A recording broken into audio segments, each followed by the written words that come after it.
Hello guys, welcome to English root का। आज हम डीएलएड के S9 का लेक्चर यूनिट 3 का लेक्चर नंबर फर्स्ट शुरू करने जा रहे हैं। तो चलिए इसको डिस्कस करते हैं। एक काम कीजिए, जो पहला लेक्चर सब डला हुआ है ना, अगर उसमें वीडियो क्वालिटी सही नहीं है तो उसको बस सुन लीजिए आप, ठीक है। 144 पिक्सल पर करके सुन लीजिए, क्योंकि फिर से वीडियो अपलोड करना थोड़ा टफ हो जाएगा, क्योंकि कुछ मेरे पास उतने संसाधन तो नहीं है कि उतना अच्छे से अपलोड कर पाऊँ। बट फिर भी डिस्कशन बहुत अच्छा हुआ है, ठीक है ना। आप लोग चाहें तो उसका फ़ायदा उठा सकते हैं। थोड़ा सा एडजस्ट कीजिए, आप लोग भी सुन सकते हैं। डिस्कशन मतलब सुनना ही होता है। नहीं तो फिर से लाइन बाई लाइन पढ़ा के डालने में तो बहुत सारा समय लग जाएगा, ठीक है। और मेरे पास भी उतना समय नहीं है, इसलिए चलिए यूनिट 3 शुरू करते हैं। Strategies of teaching language skill reading and writing. बोल रहा है ना कि लैंग्वेज स्किल का सीखने और पढ़ने के लिए, लिखने और पढ़ने के लिए क्या क्या स्ट्रैटेजी मतलब नीति अपनाना चाहिए, उसके बारे में बात कर रहे हैं, ठीक है ना। Reading and writing skill always form the integral aspect of formal education. बोल रहा है ना कि जो फॉर्मल एजुकेशन, और दो तरह का एजुकेशन होता है कि इनफॉर्मल एक फॉर्मल।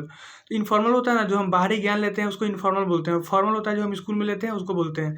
तो बोल रहा है ना, जब हम लिखना और पढ़ना सीख लेते हैं तो ये फॉर्मल एजुकेशन का आधारभूत हो जाता है, ठीक है ना। इसी आधार पर हम फॉर्मल एजुकेशन लेते हैं। अगर एक बार हम लिखना और बोलना सीख लिए तो हम स्कूल में नामांकन ले सकते हैं। The essential components of literacy. बोल रहा है कि और लिखना और जो पढ़ना है ना, ये साक्षरता का एकदम मूलभूत जो है ना, बेसिक सबसे निचला पड़ाव वो है। साक्षर तभी कहलाओगे जब तुमको पढ़ना और लिखना आएगा, ये बोल रहा है। अच्छा, ओरल कम्युनिकेशन, ये सब ना, लिसनिंग, रीडिंग और राइटिंग जो है, ये सब ओरल कम्युनिकेशन में दो चीज़ आता है। बोल रहा है कि ओरल कम्युनिकेशन लिसनिंग और स्पीकिंग, जो तुम सुनते हो ना और जो बोलते हो, ये ओरल कम्युनिकेशन है। कहने का मतलब इसमें पेन पेपर तुम तो लिया नहीं, तो ये ओरल कम्युनिकेशन है, ठीक है। Reading helps in improving vocabulary and awareness of learner. बोल रहा है कि जब तुम पढ़ते हो ना तो क्या होता है, तुम्हारा वोकेबुलरी इनरिच होता है और बहुत सारा वर्ड में तुम सीख लेते हो और चीज़ों को जानते भी हो, नए नए ज्ञान को अर्जित कर लेते हो। Writing further contributes to help a child express oneself. बोल रहा है कि तुम जब बच्चा जब लिखना सीख लेता है ना तो अपने भावनाओं को बता सकता है। कहने का मतलब पढ़ने और लिखने में बस इतना अंतर है कि पढ़ के हम किसी चीज़ को समझ सकते हैं, लेकिन लिख कर हम अपने भावनाओं को लोगों को बता सकते हैं, ठीक है। बोल रहे हैं ना, इसका क्या क्या उद्देश्य है, ठीक है। यूनिट 3 का क्या क्या उद्देश्य है उसके बारे में देखते हैं। Define reading skill. बोल रहा है कि रीडिंग स्किल के बारे में हम बताया जाएगा इसमें यूनिट 3 में, ठीक है। और उसके बाद understand characteristics of good reader skill, मतलब एक अच्छा रीडर क्या क्या गुण होना चाहिए उसके बारे में पढ़ेंगे हम लोग, ठीक है ना। उसके बाद बोलेंगे कि अच्छा रीडिंग स्किल किस तरह से डेवलप हो उसके बारे में पढ़ेंगे। उसके बाद अलग अलग रीडिंग का स्टेज क्या होता है उसके बारे में पढ़ेंगे। अलग अलग इंडिकेटर जो उससे संबंधित है उसके बारे में भी पढ़ेंगे हम लोग। उसके बाद है कि राइटिंग स्किल को डिफाइन करेंगे, ठीक है। और सेम चीज़ राइटिंग स्किल के बारे में भी पढ़ेंगे, ठीक है ना, कि अच्छा कैरेक्टर क्या है राइटिंग स्किल का, ठीक है। उसके क्या क्या आयाम है उसके बारे में, क्या क्या स्टेज है उसके बारे में सब कुछ पढ़ेंगे हम लोग, ठीक है। तो पहला सेक्शन है reading. Reading is a perennial source of Joy and amusement.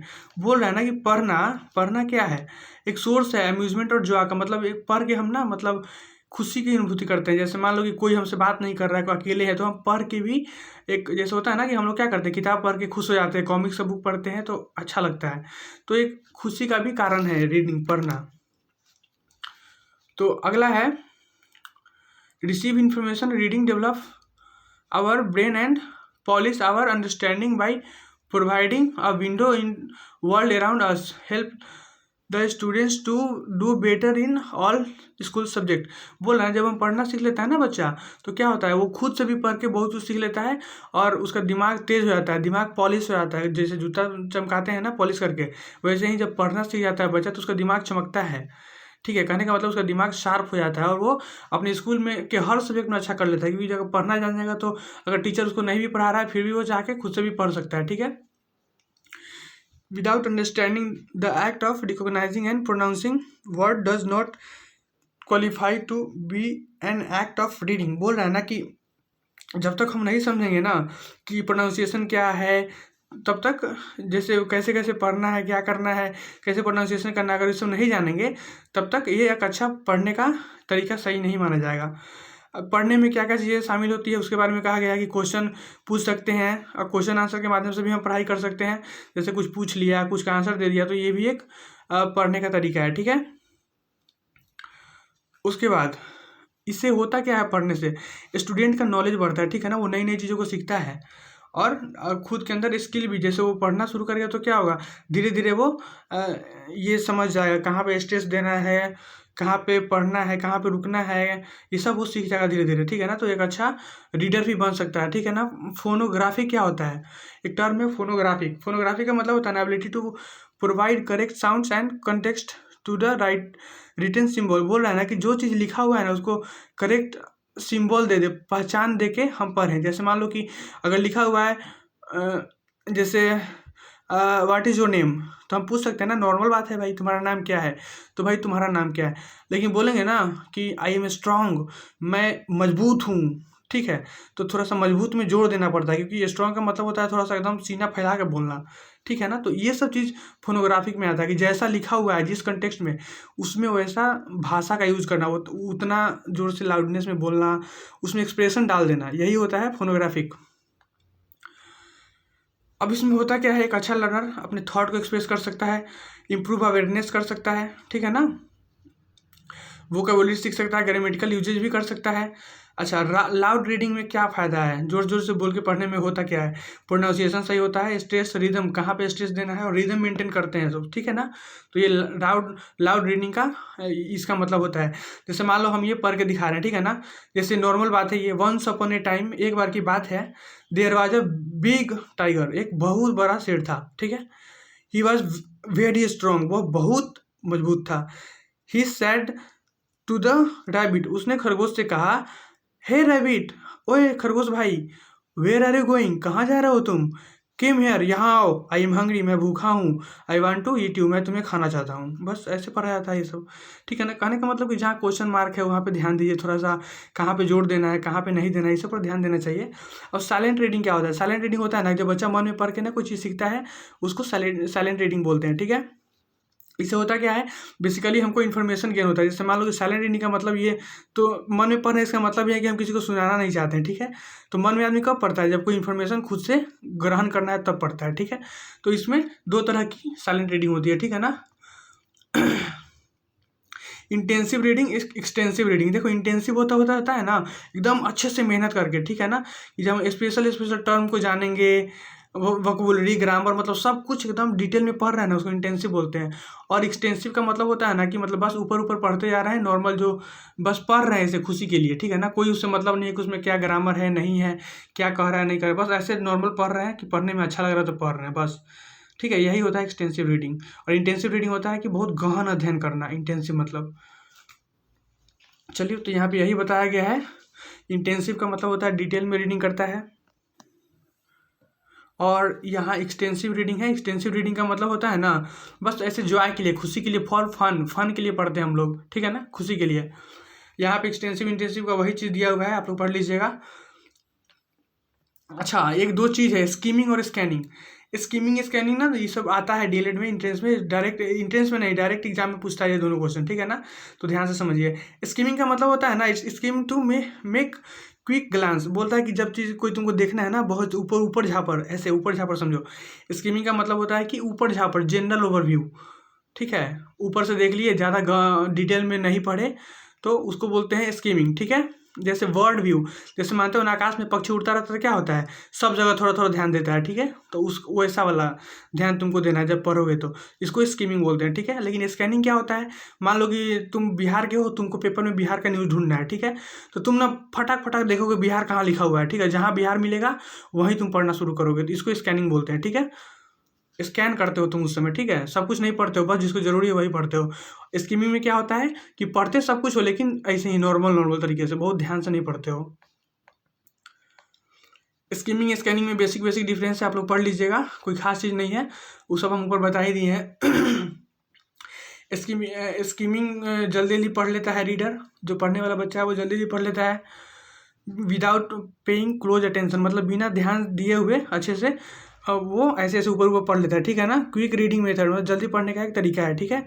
उसके बाद है कि reading maximum amount of materials minimum time, जैसे बहुत कम समय में हमको ज़्यादा पढ़ना है तो किसका इस्तेमाल करेंगे, स्कीमिंग का, ठीक है। Use to get acquainted with the text that have not been read yet. बोल रहा है कि जैसे हम लोग कभी जिस चीज़ को नहीं पढ़े हैं ना, बस उसको एक बार जानने के लिए स्किमिंग का यूज़ करते हैं। कहने का मतलब कम समय है, जिसको नहीं जानते उसको जानना है। जैसे होता है ना कि हम लोग एग्ज़ाम के समय पढ़ते हैं एकदम कि ज़्यादा डिटेल में नहीं, बस टॉपिक देखना है खट खट खट खट, तो उसको स्किमिंग बोलते हैं, ठीक है। लेकिन स्कैनिंग होता है ना कि मान लो कि तुमको स्पेशल टॉपिक सेलेक्टिव पढ़ना है। मान लो कि तुमको बस पढ़ना है, जैसे कोई होता है ना हड़प्पा एंड मोहनजोदड़ो का ही पढ़ना है तो अब ढूंढ रहे हो तुम उसमें हड़प्पा मोहनजोदड़ो का है, जहाँ मिलेगा वहीं पढ़ोगे, इसको स्कैनिंग बोलते हैं, ठीक है। ये बेसिक डिफरेंस है स्किमिंग और स्कैनिंग में। तो डिस्कशन यहाँ पे काफ़ी अच्छा हो रहा है भाई, हमको तो लग रहा है कि सही हो रहा है, काफ़ी मेहनत हम भी कर दे रहे हैं आप लोग के लिए। चलिए इसका फ़ायदा उठाइए आप लोग भी, वीडियो को जैसे देख लीजिएगा तो शेयर वेयर कर दीजिएगा, ठीक है ना, ताकि सबका भला हो जाए, ठीक है। क्योंकि अभी तक यार इतना डिटेल में तो कहीं हम अभी यूट्यूब पर देखे नहीं है कि कोई लाइन बाय लाइन पढ़ा के समझा दे। क्योंकि मेन बात है कि वही है ना कि कोई इधर ध्यान नहीं देता है। तो चलिए ठीक है, कोई बात ना, हम दे दे रहे हैं कम से कम, इसका फ़ायदा आप उठा लीजिए। 3 स्टेजेज ऑफ टीचिंग रीडिंग बोल रहा है कि पढ़ाई का 3 स्टेज है, ठीक है ना। अभी पढ़े हम लोग ऊपर भी प्री रीडिंग, मतलब पढ़ने से पहले क्या क्या करना होता है। तो पढ़ने से पहले क्या होता है, डिस्कशन होता है छोटा टॉपिक पर। जैसे मान लो कि तुमको सूरज के बारे में बताना है, तो सूरज के बारे में थोड़ा सा पूछोगे बच्चों से, फिर बच्चों को सोचने पर मजबूर कर दोगे कि भाई तुम सोचो थोड़ा सा इसके बारे में। बच्चा क्या होगा, 5-6 मिनट उसको दोगे सोचने के लिए, ब्रेन स्टॉर्मिंग आइडियाज, मतलब खुद नया नया आइडिया बच्चा सब लाएगा अपने दिमाग में। उसके बाद तुम 5-6 पिक्चर्स दिखा दोगे उसका, उसके बाद क्या होगा, अब बच्चा को बोलोगे ना कि इसका टाइटल देखो, क्या टाइटल हो सकता है, ठीक है। उसके बारे में बच्चों से ही पूछोगे, तो बच्चा क्या होगा, एकदम खुद को इन्वॉल्व करके पढ़ेगा उसमें।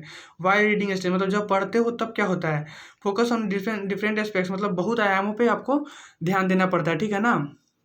जैसे कॉम्प्रिहेंशन, जब पढ़ते हो तो क्या होता है, जब उसमें भावना बच्चों तक जा रहा है कि नहीं, पढ़ने का सही प्रोनाउंसिएशन, ये सब तो उस पर ध्यान दिया जाता है पढ़ने के समय।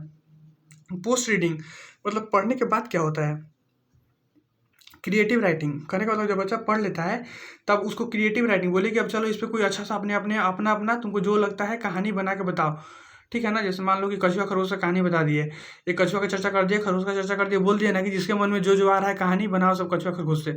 तो बच्चा सब अलग अलग से क्या क्रिएटिव राइटिंग करेगा, सब अपना अपना अलग अलग विचार लिखेगा।